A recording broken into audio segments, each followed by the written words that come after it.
Hello students, the topic of today class is why Buddhism spread. Buddhism spread क्यों हुआ India में भी और इंडिया के बाहर भी. Why Buddhism spread? The first point is that it was the personality of Lord Buddha. तो personality of Lord Buddha was very much responsible for spreading Buddhism. How? Lord Buddha was born as a prince. तो वो his father was a king और बुद्ध जो थे वो उनके घर में पैदा हुए और ही वॉज ए प्रिंस. और after that he followed the path of monk और उन्होंने संन्यास लिया. तो एक प्रिंस अगर संन्यास लेता है, क्योंकि उनकी जो लाइफ थी that was full of luxurious life, और उस लग्जेरियस लाइफ को छोड़ना और संन्यास को लेना that was not the job of the common people. Common people किससे अट्रैक्ट होते हैं? कॉमन पीपल इसी चीज़ से अट्रैक्ट होते हैं कि क्योंकि कॉमन पीपल खुद लग्जरीज की तरफ अट्रैक्ट होते हैं. और अगर कोई प्रिंस है और वो किंग के घर में जन्म लेने के बाद भी अगर वो मॉन्क की तरफ जाता है या उस पाथ को फॉलो करता है तो that attracted masses and that was the cause for the spread of Buddhism and it was the personality of Lord Buddha. Second point इसमें है पर्सनैलिटी ऑफ लॉर्ड बुद्ध में, his life was an example of his teaching. तो जो बुद्ध ने सारी जिंदगी जो teaching की, जो प्रीचिंग की, उसको उन्होंने अपनी लाइफ में एज इट इज फॉलो किया. तो his life become an example of his teachings also and that also become a cause of the spreading of Buddhism. Second point is defects in Hinduism जो इस time था that was the letter वैदिक as, और letter वैदिक as में जाकर Hinduism के अंदर बहुत ज़्यादा प्रॉब्लम्स क्रिएट हो गई थी. Rather that was just like the commercialisation of the religion. क्यों? क्योंकि कॉस्टली रिचुअल्स थे और सैक्रिफाइसेस थे. तो हिंदुइज्म के टाइम इस में जो एम जो था, जो उपनिषद्स ने बोला कि ब्राह्मण्स, अरण्यक्स, उपनिषद्स, वेद्स, तो उपनिषद्स जो सार है वेद्स का, तो उपनिषद का ये कहना था कि aim of human body is what? To attain salvation, to attain moksha. तो ह्यूमन बीइंग का मोक्ष का एम जो है वो मोक्ष लेने का है.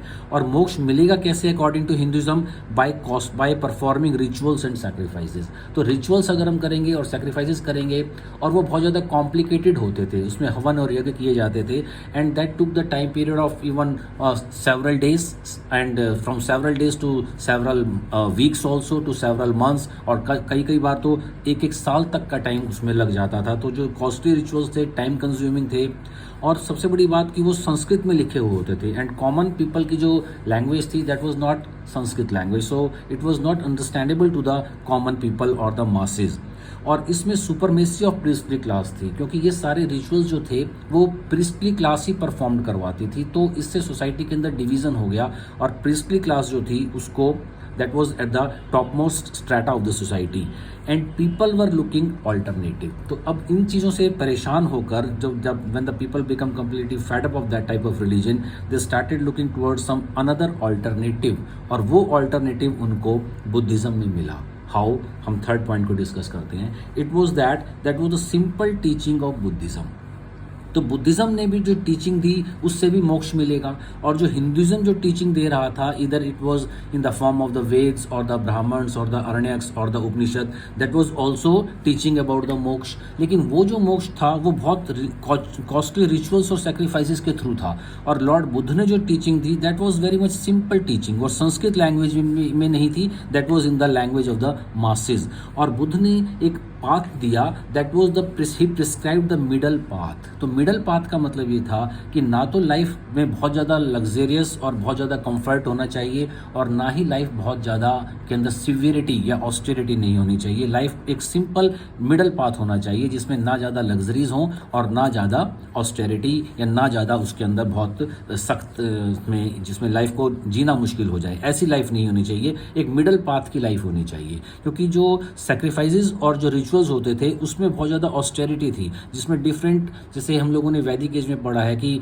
जिसमें जो सेक्रीफाइसेस जो करवाते थे प्रीस्ट, उसके अंदर अलग अलग हवन यज्ञ करवाने के लिए, जैसे ऋग्वेद है तो ऋग्वेद के अलग प्रीस्ट होते थे, होत्री, उद्गात्री, अधरवायु, ब्राह्मण, अरण्यक, इन सब के अलग अलग प्रीस्ट होते थे. और वो इतना ज़्यादा कॉम्प्लिकेटेड होता था कि उन रिचार्ज को और उन हाइम्स को अगर पढ़ने में, बोलने में अगर थोड़ी सी गलती मिस्टेक भी हो जाती थी तो उसमें क्या हो सकता था? उसमें लॉस हो सकता था, उसमें नुकसान हो सकता था. तो that's why people were starting towards for alternative. और इस तरह की जो बुद्धा की जो टीचिंग थी वो सिंपल थी.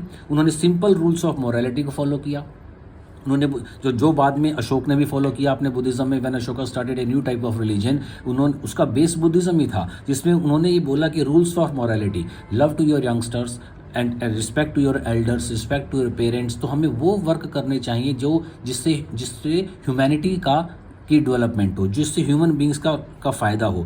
और तो वो सिंपल रूल्स ऑफ मोरालिटी वो टीच किए लॉर्ड बुद्धा ने, और वो लोगों को, कॉमन पीपल को, मासेस को ज़्यादा अपील करने लगे। And that's why they started looking toward Buddhism and that become a cause of the rise of and spread of Buddhism. Next point is that acceptance of popular language. जैसे भी हमने discuss किया कि Sanskrit language जो थी that was not the language of the masses, and the Veda, Brahmana, Aranyaka, Upanishad, they were written in the Sanskrit language, and it was not acceptable to the masses because masses were not able to understand them properly। तो Lord Buddha ने क्या किया, Lord Buddha ने जो अपनी teachings दी वो common people की language में टीचिंग दी। उन्होंने मगधी लैंग्वेज को यूज़ किया, संस्कृत लैंग्वेज को उन्होंने कम्प्लीटली डिस्कार्ड किया। इसके साथ साथ बुद्धा ने ये नहीं बोला, उन्होंने हिंदुइज्म को कर्स नहीं किया, उन्होंने हिंदुइज्म के जो नेगेटिव पॉइंट्स थे उनको पॉइंट आउट नहीं किया। उन्होंने ये नहीं कहा कि हिंदुइज्म में ये प्रॉब्लम्स हैं। जैसे सेंट्स के, जैसे आप लोगों ने एक एग्जाम्पल देखा होगा कि अगर हम एक लाइन ड्रॉ करते हैं और अगर ये बोला जाए कि हमें इस लाइन को छोटा करना है, इसको टच भी नहीं करना और इसको काटना भी नहीं है, without touching this line we have to make this line short, तो क्या इसका सॉल्यूशन है? तो जो सेंट पीपल होते हैं, जो सेंटली लोग होंगे, वो ये बोलेंगे कि इसके नीचे आप एक लंबी लाइन खींच दीजिए, तो ये लाइन ऑटोमेटिकली छोटी हो जाएगी।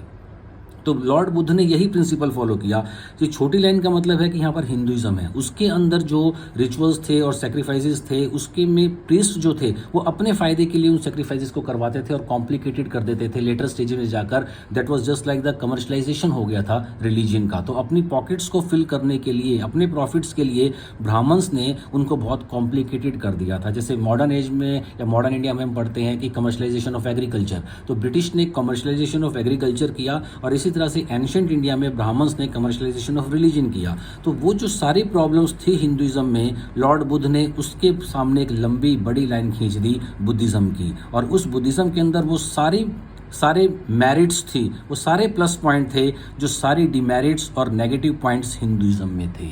तो उन्होंने ये नहीं कहा कि आप हिंदुइज्म को छोड़कर बुद्धिज्म में आओ, उन्होंने लोगों के सामने एक ऑल्टरनेटिव रख दिया, और लोगों के पास इतना माइंड है कि क्या चीज़ उनके लिए ख़राब है और क्या चीज़ उनके लिए अच्छी है, और ये लोगों को जब समझ में आने लग गया तो that was the cause of the downfall of Hinduism.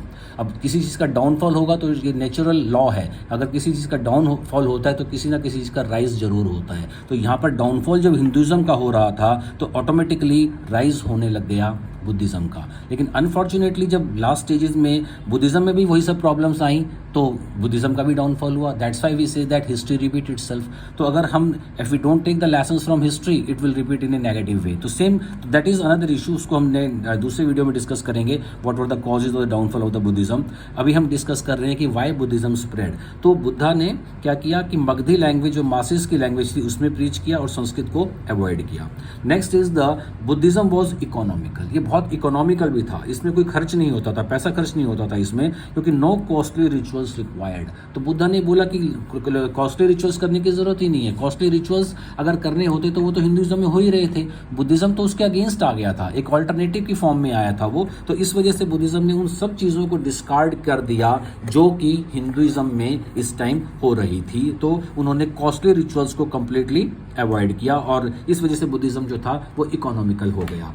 Next point हम लोग डिस्कस करते हैं, that was the based on social equality. तो बेस्ड ऑन सोशल इक्वालिटी का पॉइंट जब हम लोग डिस्कस करेंगे तो इसमें स्टूडेंट आप लोग देख सकते हैं बेस्ड ऑन सोशल इक्वालिटी में कि इसमें क्या था कि हिंदुइज्म के अंदर तो ब्राह्मण, क्षत्रिय, वैश्य, शूद्र, चार उसमें कास्ट बताई गई हैं। तो सोशल इक्वालिटी का कंसेप्ट वहाँ बिल्कुल नहीं था। ब्राह्मण सबसे ऊपर होते थे, फिर क्षत्रिय, फिर वैश्य और शूद्र। लेकिन लॉर्ड बुद्ध ने जो कंसेप्ट दिया that was the concept of what, that was the concept of social equality. और इस सोशल इक्वालिटी के कॉज में उन्होंने क्या देखा कि हमने ये देखा था कि इवन जो क्षत्रियास थे वो भी अपने आप को इस टाइम उनको भी सोशल हायरार्की में ब्राह्मण से कम माना जाता था, उनका जो सोशल स्टेटस था that was lower than the status of the Brahmans. लेकिन क्षत्रियास के माइंड में इस टाइम तक आते आते ये बात आने लग गई थी कि they are the people who are responsible for the end they are the people who are giving protection to the society. वो सोसाइटी को प्रोटेक्ट करते हैं, वो वॉर में जाते हैं, तो उनका स्टेटस ब्राह्मण से कम कैसे हो सकता है। ठीक इसी तरह इस वक्त क्या था कि सोशल डिवीजन हो चुका था सोसाइटी में, सरप्लस प्रोडक्शन होता था, और because of that surplus production की वजह से जो वैश्य क्लास थी उसका बहुत ज़्यादा राइज हो चुका था। फाइनेंशियली वो लोग बहुत स्ट्रांग हो चुके थे, क्योंकि सरप्लस प्रोडक्शन की वजह से बड़े बड़े टाउन्स और बड़ी बड़ी सिटीज़ बन गई थी, और उन टाउन्स और सिटीज़ बनने से मार्केट्स बनी थी, ट्रांसपोर्ट डेवलप हो चुका था, एक्सपोर्ट एंड इंपोर्ट होता था। तो जो Vaishya class that was involved in the business और the transaction of export and import, और इन चीज़ों में जो वैश्य क्लास लगी हुई थी उसको बहुत फ़ायदा हुआ था, and they become a wealthy class. अब उस वेल्दी क्लास ने ये कोई एक्सेप्टेबल नहीं था कि वो ब्राह्मण से अपने आप को नीचे की हायरार्की पर रखे, तो इस वजह से वो बुद्धिज़्म की तरफ अट्रैक्ट हो गए, क्योंकि बुद्धिज़्म के अंदर कंसेप्ट ऑफ सोशल इक्वलिटी था, वहाँ पर कास्ट सिस्टम था ही नहीं। और ये हिंदुज़्म का जो कास्ट सिस्टम था वो हिंदुज़्म के लिए एक बेन बन गया, और जो कास्ट सिस्टम नहीं था बुद्धिज़्म के लिए वो उसके लिए एक बून बन गया। उसके बाद संघ जो लॉर्ड बुद्धा ने बनाए थे, that played a very much important role in the rise of the Buddhism, because इनके जो संघ होते थे, संघ के अंदर क्या करते थे ये कि संघ proved the best instrument in propagation of Buddhism, और they prepared religious preachers और monks who worked selflessly। तो ये जो बुद्धिस्ट संघ थे वो बुद्धिस्ट monks को प्रिपेयर करते थे, और वो सेल्फलेसली जाकर लोगों के लिए वर्क करते थे, तो इस वजह से लोग उनकी तरफ अट्रैक्ट होते चले गए। तो अब इसमें एफर्ट्स ऑफ बुद्धिस्ट स्कॉलर्स, अब बुद्धिस्ट स्कॉलर्स जैसे हैं नागार्जुन हुए, वासुमित्र हुए, वासुबंध हुए, धर्मकृति एटसेट्रा, इन लोगों they did lots of effort in order to spread Buddhism, and that's why Buddhism was spread also।